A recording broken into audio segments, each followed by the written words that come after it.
They watched him die. They saw the stone seal the tomb. Hope was buried with him, or so they thought. But before the sun fully rose, history changed forever. A grave meant to hold death became the place where life broke through. And what happened that morning still has the power to heal the hopeless, calm the fearful, and remind broken hearts that God has not forgotten them.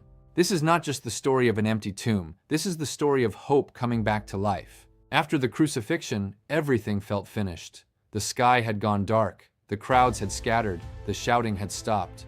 For the followers of Jesus, this was not just grief. This was confusion. This was heartbreak. This was the crushing silence. It is the silence that comes when it feels like God did not do what you thought he would do. How could this be the ending? And that is where so many people still find themselves today. Standing in the silence. Standing in the dark after prayers that seemed unanswered. But the resurrection story begins in exactly that place. Not in celebration, but in sorrow. It begins while it is still dark.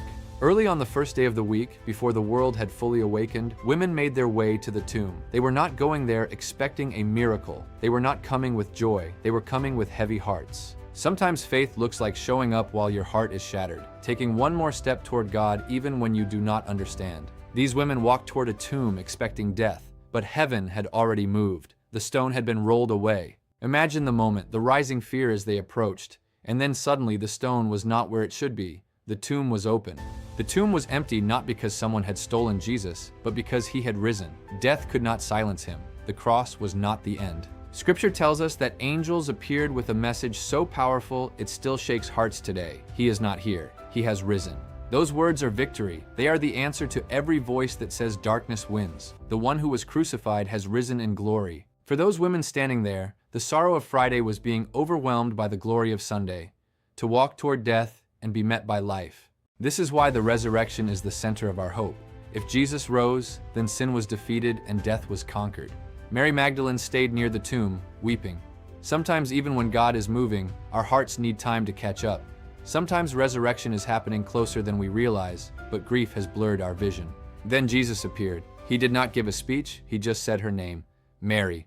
And in that moment, everything changed. The risen Christ is not distant. He steps into the place of tears and turns mourning into joy. The resurrection is also tenderness. Fearful men became bold witnesses. Why? Because the resurrection was real. They were not clinging to a metaphor. They had seen the risen Christ. Maybe your life feels like Saturday right now. That silent place in between. That place where heaven seems quiet. That place where you do not know what God is doing. That place where you are trying to hold on, but your heart is tired. If that is where you are, remember, God does some of his greatest work in places that look silent. Sunday was coming. He can roll away stones we never could have moved ourselves. That empty tomb tells the weary there is hope. Jesus is alive. The stone was rolled away. Death was defeated. Hope walked out of the grave. And because he lives, hope can rise again in you too.